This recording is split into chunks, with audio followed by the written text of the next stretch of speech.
I'm Rob Kircher, and welcome to episode 7 of our 1905 Cottage Restoration. This is an ongoing series of episodes where my wife Barbara and I will be restoring this newly purchased diamond in the rough behind us. Now, call us crazy, and we probably are, but we believe that we can transform it into an absolute showstopper. However, we also know that there are inherent problems. There are plumbing problems, insulation problems, electrical problems, and a myriad of other problems still hidden within her walls. And trust me, folks, they're there. So stay with us as we spend time, money, and effort in restoring our 1905 cottage.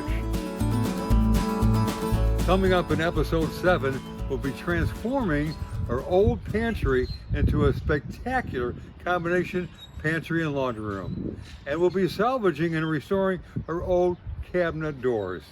Our plumber, Scot Guifoil, will be replacing the old water heater. We can't wait for that. And Shayne from Magee Electric will be, here's another biggie, he'll be changing out our antiquated 60 amp service for our 200 service board that we desperately need. And then I'll be creating new pantry and laundry room cupboards from restored wood. All that and more is coming your way, so don't forget to subscribe, like, share, and comment. It is much appreciated. I'm standing in the laundry room of our 1905 cottage, and this is going to go through a major transformation. Something that Barbara has wanted actually since the day we bought this house. This is now going to be transformed into a combination pantry and laundry room. Now, in the process of doing that, a number of things have to take place. First, we have to deal with the service. Now, we only have, at the moment, a 60 amp service, which is almost ridiculous, actually. If Barbara has a hair dryer going while something else is happening, you know, we lose the power. So this is going to get bumped up to 200, and our electrician is going to be taking care of that in a couple of days. In order to make that happen, we also have to do some things. Now, by code, you can't have a washer and dryer in close proximity to your service. So these are going to be removed, and in that corner, we're going to replace them with a stackable washer and dryer, and that's far enough away from the panel box so that will be okay. Now, we're also going to be taking all these cupboards down, and what you can't see, cupboards around the perimeter here, and reworking them so they're larger, and again, they're going to be accommodating what Barbara wants is her laundry items as well as many of the pantry items that she wants to have stored in this room. So you don't want to miss that. That's coming up next, and this is going to be a fun room, and I think it's going to be amazing when it's all done. Well, as you can see, the sun is up, and you get a sense for how cheery this room actually is. It's a wonderful room with a lot of natural light. Now, you can also see what I've been doing. I'm progressing in terms of actually tearing down these old cupboards, which we're going to rebuild so Barbara has more space in them. Now, the cost of lumber these days, it doesn't make any sense to not save all this stuff. So I am going to repurpose and restore all the wood that you see here. And this, by the way, I'm going to, on my table saw, put about maybe 1/8 of an inch depth on the blade, and I'm going to run them in vertical sections like this, relatively close to one another, so it'll look like it's wainscoting or beadboard, which will match a lot of the things that we already have in the house. And then Barb will come up with a great color, as she always does, for this room. Now, things like this, and I'm not sure why they put this in here, but it was over here. This is pegboard, okay? And, well, the only thing I can possibly tell you is that it's a cottage, okay? And you never know what you're going to run into when you start to explore the inner depths, if you will, of a cottage, particularly our 1905 cottage. So this will go in the trash. But other than that, I'm saving all the pieces, and we are going to conserve, restore, and renovate. I'm making good progress on the tear out. As you can see, I've got the majority of the cupboards out, and but there's one thing I gotta show you because I just love it. It's under the heading of "You Gotta Love It." You gotta love it, right? And we've had a number of "You Gotta Love It's" here on our 1905 cottage, and this is one of the classics. Well, this is what I want to show you. This is the dryer. And it's a gas dryer, by the way, but it still requires a plug. And alongside that is the washer, and that also requires a plug. Well, behind this, they put a shelf. And for what reason, I don't know, because you had all these cupboards above it that could hold whatever soap and detergents and so on and so forth. But nevertheless, they have a shelf there. But this is another one of those, you gotta love it. So what they did is they put the shelf directly over the plug. And then they notched it out so the plug for the washer could be plugged in. If you come down the line, same situation where they notched out, in this case they did a triangle so the plug could be squeezed through. So these are the things that I think are just so hysterical, and I just love them because it's part of the weekend warrior, it's part of the dealing with old cottages, because you never know what you're going to find. And some of these are just very amusing. So I thought I would brighten your day a little bit and show you the latest. You gotta love it. Now, on previous episodes, number one particularly, and some other ones, you saw how I rescued this old shed literally from the mud. I had to jack it up. There was no floor in it. It was all rotted out. And subsequently, I put new joists in. I insulated the floor. And I have insulated all these walls, put paneling up. So it really has taken on quite a transformation, and I must tell you, it's very cozy in here. But here's what I want to talk to you about this morning, and that is this project right here. I am working on the kitchen cabinets and the pantry cabinets. And what I'm doing now is I'm restoring the old custom-made, handmade cabinet doors. So stay with me and see how I do that. Okay, we have to start at the beginning, right? Okay, this is one of the doors that I've taken from the pantry. And again, these are custom made. Somebody made these who knows how many years ago. But I will tell you, there are 3 coats of paint on here. The original paint was kind of a green, and then they painted it yellow, and then they painted it white. So all that has to come off, and especially in this routed out section, because they don't close well, and they don't close well because they got so much paint in them. So what I'm going to be doing is sanding all this down to a point where I can then take it to the next stage, and that is I'm going to run it through my table saw and put a small little groove every so often in here to make it look like it's wainscoting. So it's going to look very cool when it's done. We're going to put new hardware, new knobs on it. So that's the project that we're doing right now. Now, I started working on the first one, and I started to sand down a lot of the old paint. As you can see, the remnants of the green, the yellow, and then the white. And on the edges, what I'm doing is I'm taking my palm sander and cleaning those edges out, if you can see that. So again, they won't stick when we put it together. So that's what we're going to be doing. I have a total of 8 of these that I have to do. So it'll be a while because there's a lot of paint here, folks. So that's what I'm up to, and I invite you to stay with me and see how I do it. So this is my workshop sander. This is one that fits on the counter, and it's got a big 4-inch wide sandpaper band there.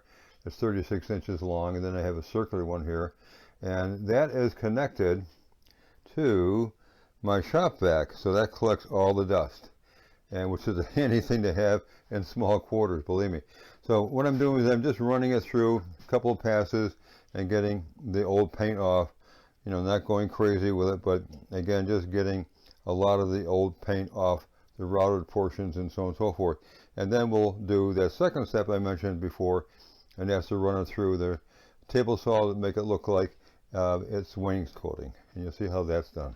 All right, so I'm going to make a bunch of noise here and give you just a sense for it from a different variety of camera angles to see how my new workshop actually operates, and also to see how I'm doing this. So here you go. Now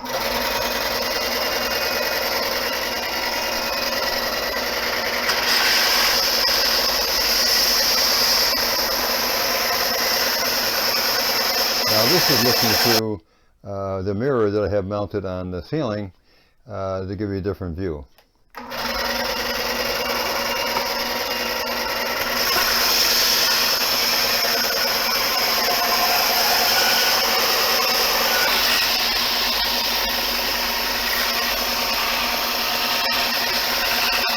Okay, so this is the other step that I was talking to you about.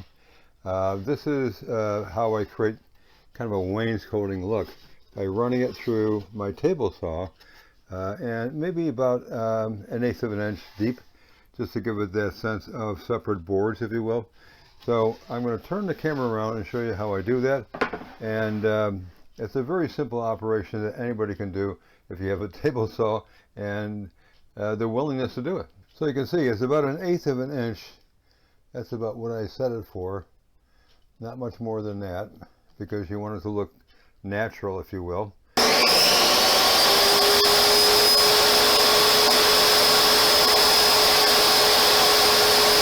Okay, so I'm going to give it one more pass through the table saw, maybe somewhere along here, just to give it, again, more of a natural look. So this will be a little wider board.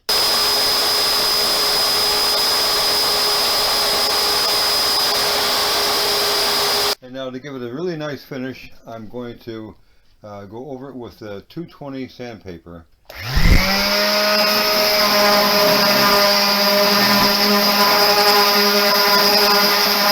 Okay, this is the last step in actually preparing our new covered doors.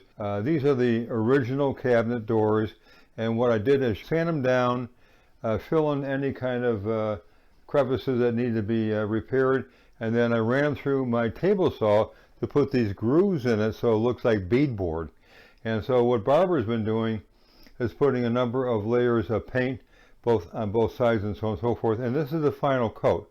And when this is done, then we're going to go ahead and start to attach them to the cabinets.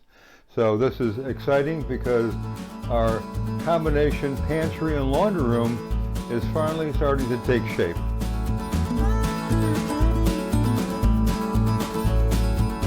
I guess the doctor is still considering what has to be done with our water heater. So there isn't any real hard and fast decision at this point. But what we have going on so far is that Scott, our plumber, has disconnected all of the pipes from the old water heater, as you can see. And he's about to take this outside. What they're doing is they're draining all the water. Apparently, when you're draining a water heater, and if there's no water coming out, that means it's filled with a lot of minerals. Well, at first, nothing was coming out, so that was a bad sign. Now, apparently, we're having some water coming out, so it could be good news. This is a PowerFlex water heater, which is made by AOA Smith in Wisconsin. And we found out by calling them using a serial number that it's about 14 years old. So it's well past its prime, if you will. And I think we're going to err towards the side of good caution, if you will, and replace it with a new water heater. So they're draining it so you can actually carry it outside. And then we'll be able to look into the closet and see exactly what we're dealing with. So here's the question. Do we currently have a 50-gallon? Do we put another 50 in, or do we put a smaller one, which is a 40-gallon? All right, here she comes, we think. Wow. That is not easy. Now, from what Scott is telling me, that the new water heaters actually have more insulation, which means that they're a little bigger in their circumference.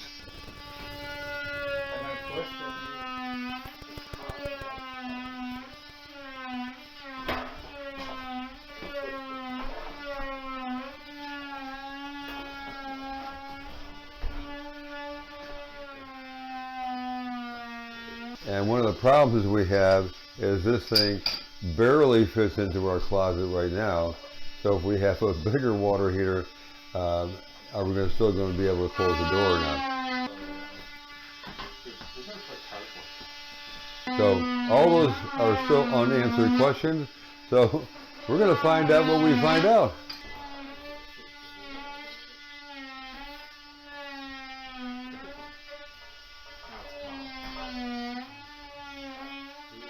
Doesn't want to come out easily, that's for sure. They're going to pull the door just to give them a little more room to get the water heater up. So they just pop the pins from the hinges, and there it goes. One more try. You think?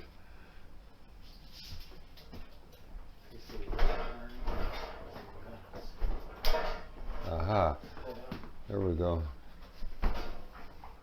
Wow.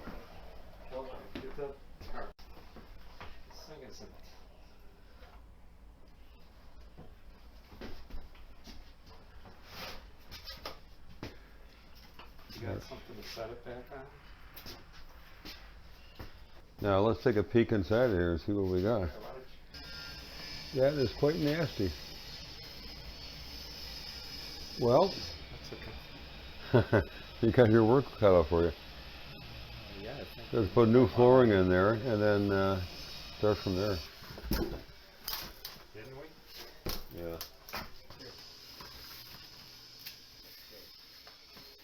There's 3 layers of old flooring down there. Okay, there's our new water heater in all its glory, and the good news, it's a lot smaller than the old one. It may very well fit in the closet.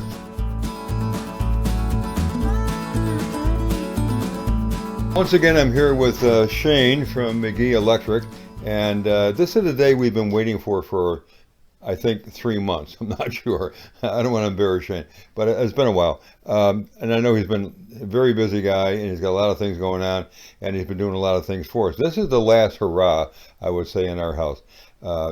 He's prepping for the transfer of a 60 amp, an old 60 amp that we had to 200, right? Yeah, we're going to upgrade you to a 200 amp service here. And today here we're just dry fitting. It's a tight squeeze in the drywall.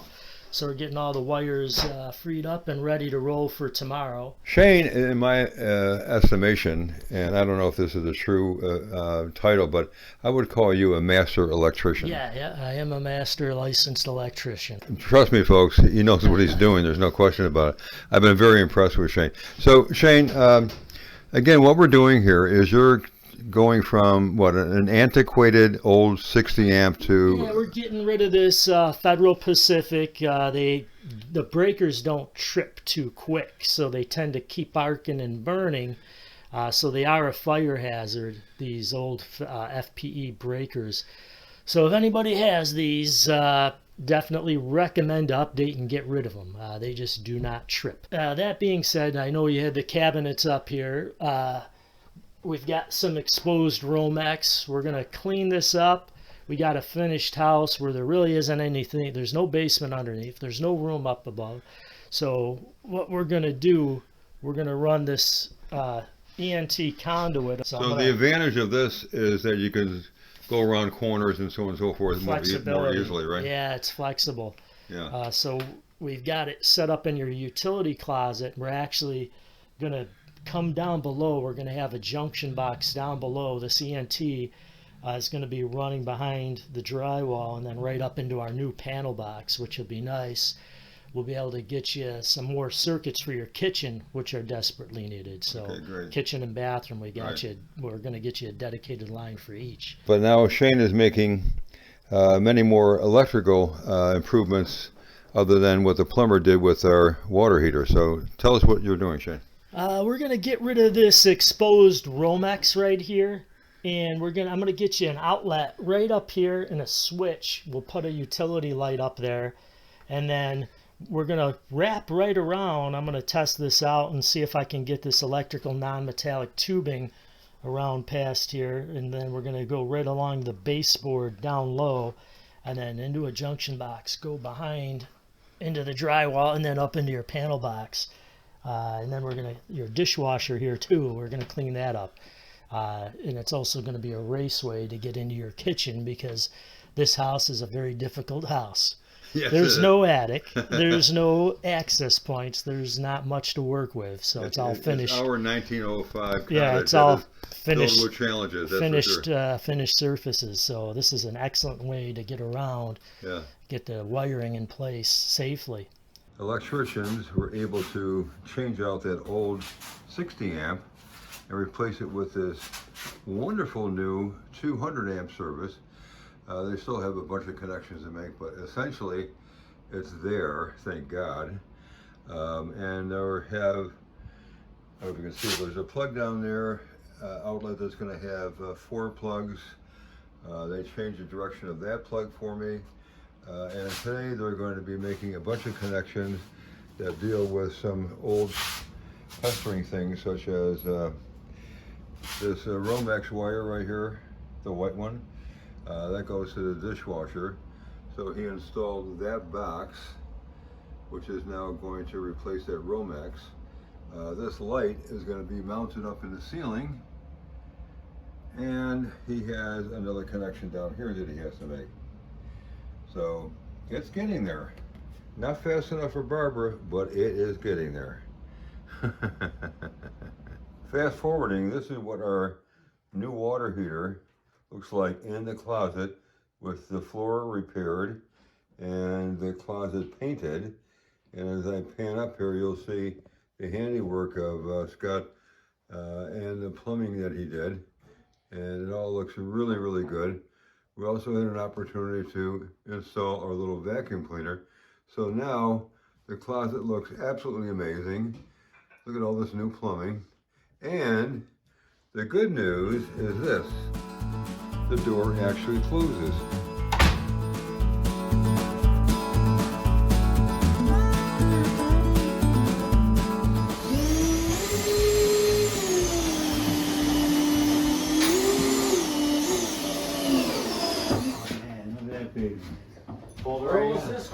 So while I'm having my morning coffee, my two friends, Irv and Marv, are doing the heavy lifting and putting the first section of our cupboard up in our pantry. And it looks pretty good.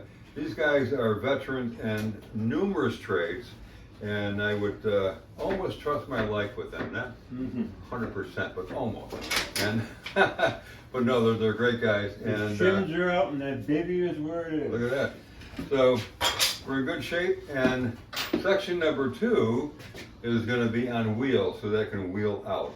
But right now I'm pleased with this. And then the doors go up next, and then we're going to give it a couple coats of paint and put a molding along the ceiling, and it'll look pretty good. So where it is. Irv has been able to find both of the ceiling joists, and so we've got some star screws and bits into that thing, and it's not going to go anyplace. So it looks really good. So you want to stick around to see the other aspects of this formation that's taking place in our pantry. What the guys are doing now is leveling the refrigerator, so it's square, if you will, to the new cupboard above it. And the second one, washer and dryer, actually looks pretty good.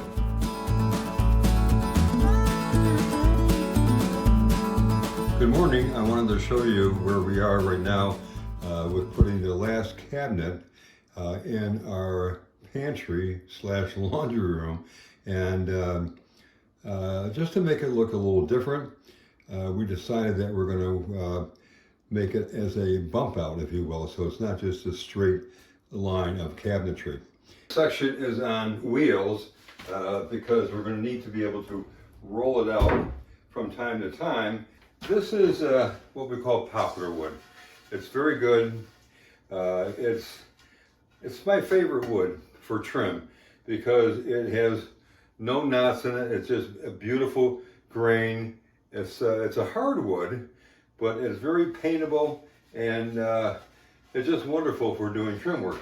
So that's going to go here, okay, all the way around, and then in between we're going to put cross pieces for the various door sections. Well, after several days of woodworking, this is what the last segment of our cabinetry looks like in our laundry room and our pantry. And as you can tell, it's very tall, and it's got 3 doors that are yet to be installed, and a number of other things. This is the bump out, and you can see how we created this, and it's only on the top portion of the piece of cabinetry. And then slide perfectly into this section over here. This is the bump out right here. And this is going to kiss the existing cabinetry. So here's a closer look. That's the 3.5-4 inch bump out. And again, I mentioned that we have some things on the wall that would be easily removed. But on the bottom here is a piece of baseboard that again is just placed in there. And that would be taken out. And then this whole unit just easily slides right out. So you can get access to all the things that are behind there in a matter of, honestly, seconds. It's the next morning and I finally have this completed. And the important thing is, Barbara loves it. And if Barbara loves it, guess what? I love it. Of course, I'm just kidding. But we both love, if you will, that whole kind of a custom finish look. That's what we were striving for, and I believe we accomplished it. The other thing I'm very proud of is that all of this is made from wood that was actually part of the original cabinetry and some other wood I had hanging around. So it's a situation where it's reclaimed and restored, if you will. And that I think is something that's near and dear to my heart on most of everything that we do in our 1905 cottage. So it helps the environment, and it's just fun to work on. It's fun to be able to restore things. Well, I hope you enjoyed this week's episode. Now, coming up in episode 8, our plumber, Scot Guifoil, will be ripping out the kitchen sink and countertops. Why, you ask? Well, you're going to have to stick around to find out. And it's going to be pretty spectacular. And then our electrician, Shayne from Magee Electric, will be hanging my favorite gooseneck lamps on all 4 sides of the restored old shed. Now I guess I've had these lamps for 4 years, and I finally found a use for them, and wait till you see them, they're spectacular. And speaking of the shed, I am going to be insulating and paneling it. And then I'm going to be covering the walls with my secret formula paint. I'm not going to tell you what it is. You got to wait and see for yourself. All that and more is coming your way. And like always, we hope that you subscribe, you like, you share, and you comment. And again, as always, it is very much appreciated. Thank you.